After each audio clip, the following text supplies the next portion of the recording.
कई बार मनन किए होंगे परमेश्वर के प्रिय दासों के माध्यम से, माता पिताओं के द्वारा से आज के वचन को अपने जीवन में कई बार मनन किए होंगे, तो भी आज विशेष दिन में आज परमेश्वर इस वचन के माध्यम से हमें क्या बतलाना चाह रहा है, क्या प्रकाशन करना चाहता है, उसको हम फिर से मनन करने का अवसर हमें दिया है। आज जो युवा रोजगार के दिन में हम पहुंच पाते हैं, पूरा जीएलसी कलीसिया में युवा रोजगार धूमधाम से मनाया जा रहा है, तो हम भी उसके वचन को, प्रकाशन को समझने के लिए हम जो आज के उपदेश को हम सुन पाते हैं। मेरे प्रियो, आज का वचन को हम देखते हैं जो लूका रचित सुसमाचार 15 अध्याय पहला पद से अंतिम पद तक देखते हैं, तो यीशु मसीह ने अपने चेलों को 3 दृष्टांत के माध्यम से कहानी के तौर पे उनको बतलाए। मेरे प्रियो, पहला दृष्टांत खोए हुए भेड़ों का दृष्टांत, दूसरा दृष्टांत खोए हुए सीटों का दृष्टांत, और तीसरा उड़ान पुत्र का दृष्टांत, जो कि आज के उपदेश वचन के रूप में हम देख पाते हैं। मेरे प्रियो, युवा समय एक ऐसे समय होता है जो अपने आप में एनर्जेटिक का समय होता है, बलवंत का समय होता है, डिसीजन लेने का समय होता है। मेरे प्रियो, लेकिन हम देखते हैं अपने जीवन में कब रुकना है, कब बढ़ना है, कब कंट्रोल करना है, ये बहुत इम्पोर्टेंट है मेरे प्रियो। क्योंकि किस प्रकार आज आह्वान वचन को हम सभी को सुने, जो आज बेचों में भी हम आह्वान वचन को हम यहाँ लिखा गया है कि जवान अपनी चाल को इस उपाय से शुद्ध रखे, परमेश्वर के वचन के अनुसार चलने से। मेरे प्रियो, लेकिन सवाल यहाँ पे क्रिएट होता है, जो उसका दिशा निर्देशन कौन कर रहा है, प्रतिनिधित्व कौन कर रहा है।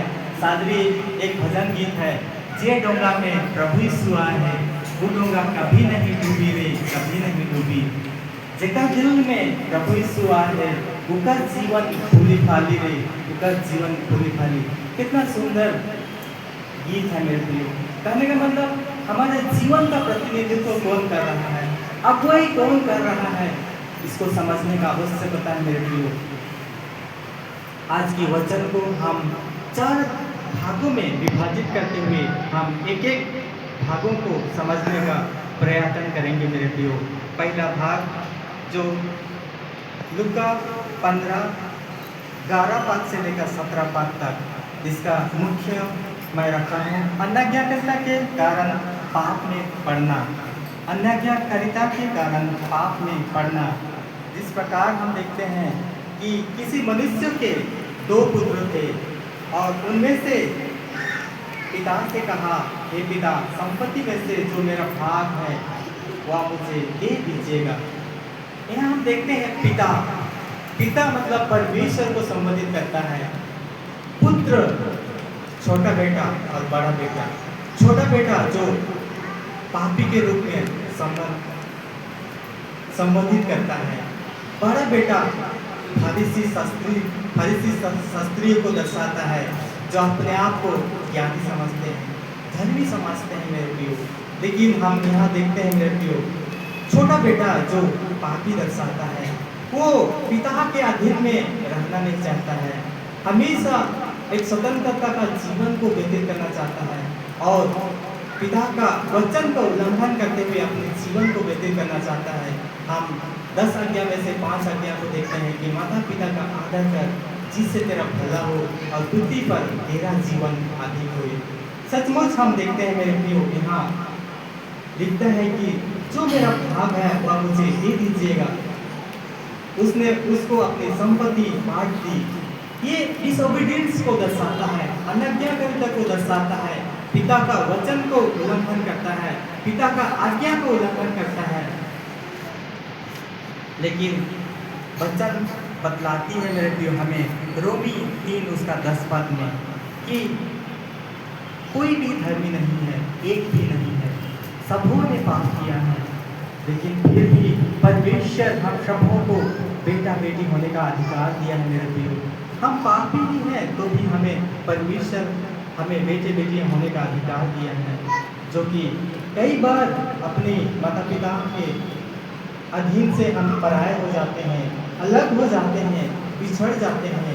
मंडली, घर परिवार, मंडली समाज से हम अलग हो जाते हैं मेरे प्रियो। लेकिन वचन सिखलाती है पूरी संगति अच्छी तरीके को बिगड़ देती है मेरे प्रियो। यहाँ पे हम देखते हैं कि बहुत दिन ना बीते थे तो छोटा पुत्र सब कुछ इकट्ठा करके पूरे दूर देश को चला गया और वहाँ कुकर्म में अपनी संपत्ति उड़ा दी। कुकर्म, और आगे भी लिखता है, वेश्याओं में अपनी संपत्ति को उड़ा दी। कहने का मतलब अभिलाषाओं में अपनी संपत्ति का जो हिस्सा था उसको उड़ा दिया मेरे प्रियो, नष्ट कर दिया मेरे प्रियो। और नष्ट करने के बाद जब वह सब कुछ खर्च कर चुका तो उस देश में बड़ा अकाल पड़ा और वह कंगाल हो गया। इसलिए वह उस देश के निवासियों में से एक का वहाँ जा पड़ा और उसने उसे खेतों में सुअर चराने के लिए भेजा। वचन हमें बतलाती है कि पहला यूहन्ना 2:16-17 में अगर हम रेफरेंस के लिए देखेंगे तो यहाँ पे हम पाते हैं संसार की अभिलाषा, आंखों की अभिलाषा, जीविका का घमंड, इसमें परमेश्वर का प्रेम नहीं रहता है मेरे प्रियो। संसार और उसकी अभिलाषाएं दोनों मिट जाती हैं मेरे प्रियो। लेकिन आज हमें परमेश्वर के राज्य के लिए, परमेश्वर के प्रति, परमेश्वर के राज्य में हमें अपनी धन इकट्ठा करने की आवश्यकता है। ना वहाँ पे कोई काई है, ना कोई कीड़ा है मेरे प्रियो, क्योंकि संसार का धन कुछ समय के बाद, कुछ दिन के बाद विलोप हो जाएगा मेरे प्रियो। जिस प्रकार लाभ पुत्र का छोटा बेटा ने अपनी प्रॉपर्टी का हिस्सा जो मिला था उसको वो कुकर्म में उड़ा दिया, व्यभिचार में उड़ा दिया मेरे प्रियो। और जब वहाँ अकाल पड़ जाता है तो वह कंगाल हो गया और यहाँ तक कि उसका सिचुएशन इतना खराब हो गया कि उसको खाने के लिए भी कुछ नहीं मिला मेरे प्रियो, और उसको सुअर चराने का काम मिला। यह भी मनुष्यों के अनुसार सुअर चराना या कुकर्म को दर्शाता है और पवित्रता को दर्शाता है। लेकिन मजबूरी में उसको उस काम को करना पड़ा और ऐसे स्थिति परिस्थिति हो गया कि उसको खाने के लिए भी कुछ नहीं मिला मेरे प्रियो। और यहाँ वचन बतलाती है वह चाहता था कि हड्डियों में से जिन्हें सुअर खाते थे अपना पेट भरे और उसे कोई कुछ नहीं देता था। जब वह अपने आप में आया सब कहने लगा, मेरे पिता के कितने ही मजदूर को भोजन से अधिक रोटी मिलती है और मैं यहाँ भूखा मार रहा हूँ।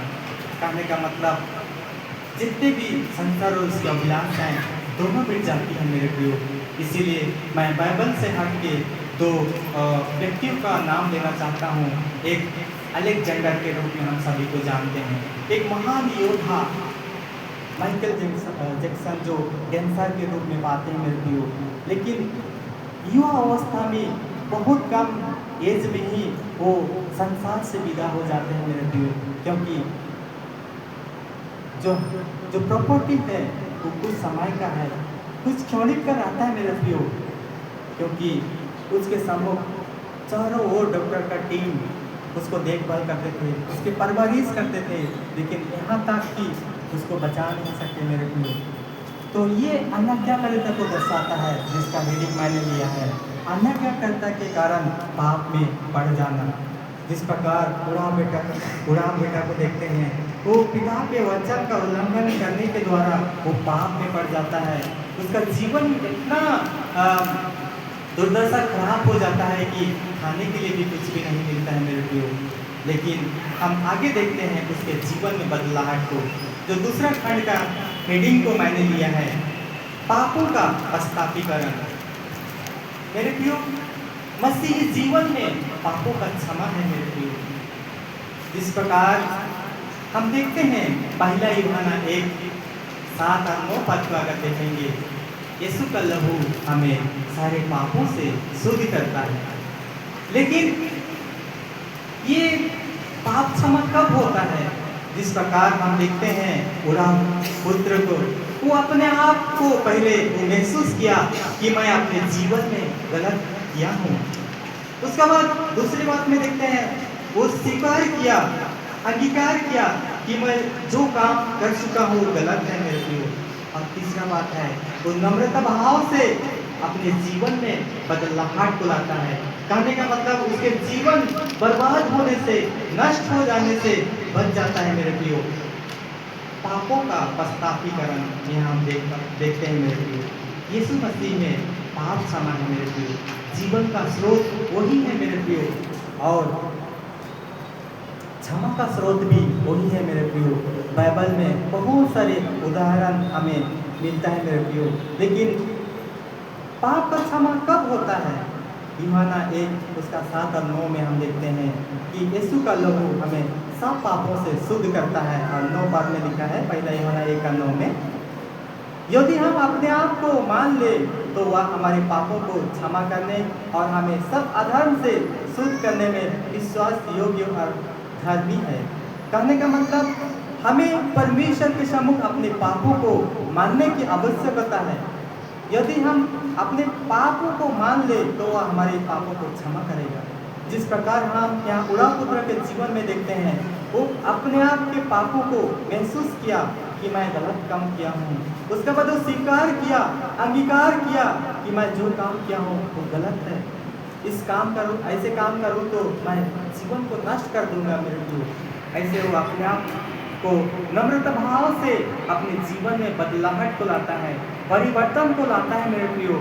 यही तो यीशु मसीह हम सबों से चाहता है, आप सभी से यही अपेक्षा करता है कि उसने हमें अपने बेटे बेटियां होने का अधिकार दिया है मेरे प्रियो। पहला पत्रास शायद 2 का 9 में हम देखते हैं, ये हमारे आइडेंटिटी है। हमारे जीवन जंगलों में खोए हुए भेड़ों के समान था, लेकिन उसने हमें पुत्र होने का दर्जा दिया है मेरे प्रियो। पुत्र होने का अधिकार दिया, पुत्र होने का अधिकार दिया है। पहला पत्रास 2 उसका 9-10 में देखते हैं, तुम तो पहले कुछ भी नहीं थे पर अब परमेश्वर की प्रजा हो। तुम पर दया नहीं हुई थी पर अब तुम पर दया हुई है। ये परमेश्वर का अनुग्रह का फल है मेरे प्रियो। और वचन हमें शिक्षा के तौर पे हमें मिलता है, मनुष्य के अपराध को क्षमा करोगे तो स्वर्गीय पिता भी हमारे पापों को क्षमा करेगा। चाहे पुराना नियम में भी हम देखते हैं, चाहे हमारे पाप लाल रंग के समान क्यों ना हो तो भी वो हींग के समान, श्वेत के समान उजले कर देगा मेरे प्रियो। और एक जगह तो जो हमें यशाया 44 उसका 22 में यहाँ पे दर्शा दिया है मेरे प्रियो। यशाया 44 उसका 22 वचन को हम देखते हैं, मैंने तेरे अपराध को काली घटा के समान और तेरे पापों को बादल के समान मिटा दिया, मेरी ओर लौटा। जिस प्रकार हम देखते हैं जो उड़ा पुत्र के जीवन में वो लौट आने की कोशिश करता है, अपने पिता के सम्मुख आने की कोशिश करता है कि वो पश्चातापीकरण के द्वारा अपने पिता के सम्मुख आना चाहता है मेरे प्रियो। क्योंकि यीशु मसीह हमारे जीवन का स्रोत है और वही हमारे क्षमा का भी स्रोत है। इसीलिए हमें अपने पापों को पश्चाताप करते हुए उसके सम्मुख आने की आवश्यकता है। और तीसरा खंड को देखते हैं, परमेश्वर मनुष्यों पर तरस खाता है, जो लूका रचित सुसमाचार 15 उसका 20 में देखते हैं। परमेश्वर मनुष्यों पर तरस खाता है। यहाँ पे लिखा है, तब वह उठकर अपने पिता के पास चला, वह अभी दूर ही था तो उसके पिता ने उसे देखकर तरस खाया। तरस खाया कहने का मतलब प्रेम को दर्शाता है, दया को दर्शाता है, करुणा को दर्शाता है, सहानुभूति को दर्शाता है। जिस प्रकार यीशु मसीह ने बहुत ही अद्भुत काम करते हुए हम सभी के लिए महिमा का कारण को ठहराया मेरे प्रियो। जिस प्रकार अंधों को देखते हुए उस पर तरस आया और उनको देखने का शक्ति दिया, लंगड़ों को देखते हुए उस पर तरस आया और उनको चलने का सामर्थ्य दिया मेरे प्रियो, बहरों को देखते हुए उस पर तरस आया और उनको सुनने का सामर्थ्य दिया मेरे प्रियो। उसी प्रकार आज हमसे आपसे पुकार रहा है कि मेरे बेटे बेटियों मेरे पास आओ बोल के पुकार रहे मेरे प्रियो। क्योंकि परमेश्वर हम सभी पर तरस खाता है मेरे प्रियो। कहने का मतलब हम पर दया करना चाहता है, हम पर करुणा करना चाहता है, हम पर अपनी सहानुभूति को दर्शाना चाहता है मेरे प्रियो। हमारी आंसू पोंछने वाला कोई नहीं है मेरे प्रियो। हमारे आसपास अड़ोस पड़ोस रिलेटिव एक दिन 2 दिन 3 दिन 1 हफ्ता 2 हफ्ता साथ देंगे मेरे प्रियो, लेकिन परमेश्वर हमारे आंसू को पोंछने वाला वो है मेरे प्रियो। वही हमारा स्वर्गीय जीवित पिता परमेश्वर है। वो हमें हर घड़ी हर समय जीवन के अंत लोग हमारे संग और साथ रहने वाला है मेरे प्रियो। क्योंकि मरकुस 6:34 में हम देखते हैं जिस प्रकार यीशु मसीह ने गलील सागर के किनारे लगभग 5000 लोग उसके वचन को सुनने के लिए एकत्रित हो गए थे मेरे प्रियो। उसके वचन को सुनने के लिए, उसके उद्धार के सुसंदेश को सुनने के लिए, उसकी चंगाई कर्ता को पहचानने के लिए बहुत सारे लोग आ गए थे मेरे प्रियो। लेकिन जब संझ हुई तो चेलों ने यीशु मसीह को कहते हैं कि हे पिता, ये लोग दिन भर से भूखे प्यासे आपके सम्मुख है, आपके वचन से सुन रहे हैं मेरे प्रियो, आप इनको छोड़ दीजिए बोल के कहते हैं। लेकिन यीशु मसीह उनको देखकर तरस खाता है, क्योंकि वो दिन भर से भूखे प्यासे हैं। और इस प्रकार 5 रोटी 2 मछलियों के द्वारा अद्भुत रीति से उन पर तरस खाते हुए उनको खिलाता है मेरे प्रियो। क्योंकि परमेश्वर हम सबों पर तरस खाता है मेरे प्रियो। हम कोई भी दुख तकलीफ संकट पर मुसीबतों में पड़ जाते हैं मेरे प्रियो, वो अपने बेटे बेटियों पर तरस खाता है, अपने लोगों को नहीं छोड़ता है मेरे प्रियो। ये है तीसरा खंड, मनुष्य और परमेश्वर। परमेश्वर मनुष्य पर तरस खाता है। और अंतिम खंड को हम देखते हैं, पश्चातापीकरण द्वारा खुशी। पश्चातापीकरण के द्वारा खुशी। मैं पहले कह दिया मेरे प्रियो, पिता परमेश्वर को दर्शाता है, छोटा बेटा पापी को दर्शाता है, बड़ा बेटा फरीसी शास्त्री को दर्शाता है। और एक है इसमें घर। घर कहने का मतलब स्वर्गीय स्थान, स्वर्गीय पिता का रहने का स्थान को दर्शाता है मेरे प्रियो। लेकिन पश्चातापी के कारण खुशी किसको होता है? पिता को होता है और छोटा बेटा को होता है। क्यों? क्योंकि उसका बेटा खोया हुआ था, वो उसको मिल जाता है। तो लूका 15:22 से लेकर 32 में हम ये वचन को देखते हैं, ये पद को देखते हैं। यहाँ हम देखते हैं एक पिता और पुत्र का रिलेशन को देखते हैं, एक पुनर्स्थापन के जीवन को देखते हैं, पुनरुत्थान के जीवन को देखते हैं, एक रिस्टोर की देखते हैं और रिजॉइंट को देखते हैं। किस प्रकार पिता का बेटा अपने आप को पछतावा करते हुए उसके सम्मुख आता है मेरे प्रियो कि मैं ऐसे हूँ कि अपने बेटे के लायक भी नहीं हूँ, मैंने आपके दृष्टि में, असर के दृष्टि में पाप किया हूँ बोल के कहता है मेरे प्रियो। लेकिन पिता उनको देखकर तरस खाता है और खुशी का इजहार करता है। और यहाँ जो 22 से लेकर 32 में हम देखते हैं मेरे प्रियो, उसी प्रकार हम देखते हैं भजन संहिता 51 उसका 10 और 12 को भी देखते हैं। यहाँ पे लिखा हुआ है, जिस प्रकार भजन कर दाऊद के जीवन में परमेश्वर का अनुग्रह होता है मेरे प्रियो, वो प्रार्थना करता है। भजन संहिता 51 उसका 10 और 12 को देखते हैं। हे परमेश्वर, मेरे अंदर शुद्ध मन उत्पन्न कर, मेरे भीतर स्थिर आत्मा नए सिरे से उत्पन्न कर, अपने किए हुए उद्धार का हर्ष मुझे फिर से दे और उदार आत्मा देकर मुझे संभाल। यहाँ एक रीजॉइंट को देखते हैं, रिलेशन को मजबूत करते हुए देखते हैं, पुनर्स्थान के जीवन को देखते हैं मेरे को। वो अपने जीवन में जब संकट विपद मुसीबतों से घिरा हुआ था तो परमेश्वर उनको हर घड़ी हर समय हर स्थिति परिस्थितियों में वो परमेश्वर उनको मदद और सहायता किए। और उसको धन्यवाद के साथ प्रार्थना करता है कि मेरे अंदर शुद्ध मन उत्पन्न कर और मेरे भीतर स्थिर आत्मा नई सिरे से दे। तो यहाँ एक रिजॉइंट को देखते हैं, कनेक्शन को देखते हैं, पिता और पुत्र का जो नाता है, पिता और पुत्र का जो रिलेशन को देखते हैं मेरे प्रियो, वही है मेरे प्रियो पश्चातापी के कारण खुशी और गम। गम किसको होता है? उसका बड़ा बेटा को, जो हम लूका 15:27 में देखते हैं। गम लूका 15 उसका 27-28 में देखते हैं। उसने उससे कहा, तेरा भाई आया आया है और तेरे पिता ने पाला हुआ पशु कटवाया, इसलिए कि उसे भला चंगा पाया है।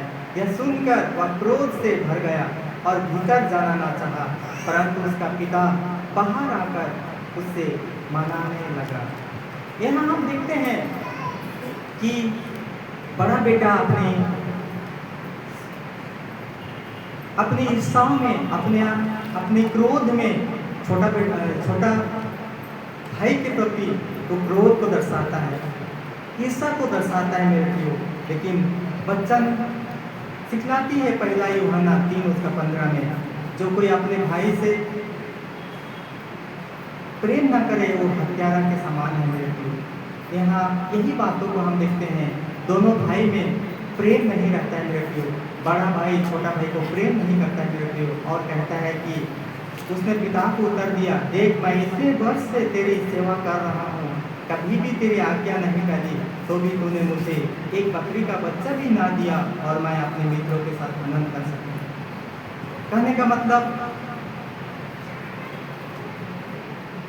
जो पहले हैं वो पिछले होंगे और जो पिछले हैं वो पहले होंगे। कहने का मतलब हम जगत में शून्य हो जाए तो भी हम परमेश्वर के अनुग्रह में हम पहले हो जाएंगे मेरे प्रियो। यहाँ दोनों भाई पे देखते हैं मेरे प्रियो, वो पछतावा करते हुए अपने जीवन में बदलाहट को लाते हुए फिर से अपने पिता के सम्मुख आता है, अपने स्वर्गीय पिता के सम्मुख आता है।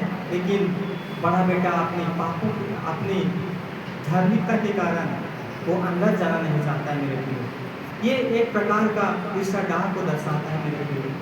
लेकिन आज जो देश वचन में हमें परमेश्वर विशेष करके हमें समय रहते हुए हमें अपने जीवन को सुधारने की आवश्यकता है, अपने जीवन को बर्बाद होने से, नष्ट होने से बचाने की आवश्यकता है मेरे प्रियो।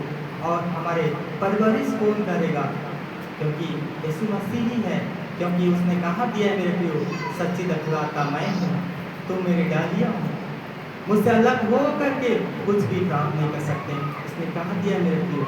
इसलिए हमें अपने जीवन में हम बोली वचन काम उद्यम से कदम बढ़ाते, कदम मिलाते, हम कितने भी पाप दोष गुनाह अपराध करते हैं, लेकिन हमें अपने पापों को मानने की आवश्यकता है, यीशु मसीह के सम्मुख अंगीकार करने की आवश्यकता है और उसके द्वारा अपने जीवन में बदलाहट लाने की आवश्यकता है। उसी प्रकार आज युवाओं को हम देखते हैं मेरे प्रियो, जो एक युवा ही देश का भविष्य के रूप में हम देखते हैं मेरे प्रियो। न केवल देश का, परंतु घर का, परिवार का, मंडली का, समाज का, वही युवा को अपनी कंधों को मजबूत करने की आवश्यकता है।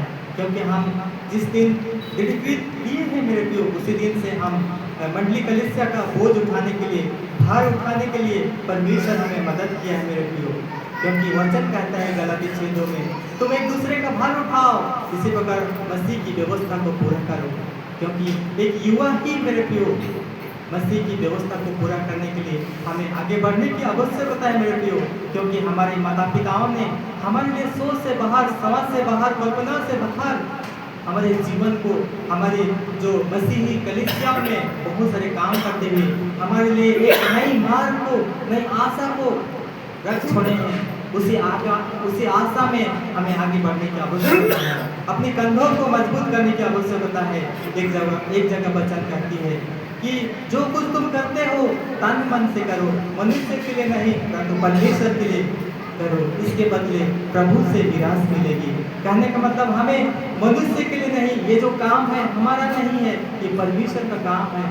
परमेश्वर हमें हर कामों में अगुवाई करने वाला है, मदद और सहायता करने वाला है। इसलिए हम अपनी कंधों को मजबूत करते हुए हम अपने जीवन में बदलाहट लाने की आवश्यकता है, रिस्टोर होने की आवश्यकता है, पुनर्स्थापन होने की आवश्यकता है। और यीशु में अपने रिलेशन को मजबूत करते हुए उसी में हम विश्वास में आगे बढ़ने की आवश्यकता है। पिता ईश्वर इस छोटी मनन पर हम सबों को बहुतायत की आशीष दे। आमीन।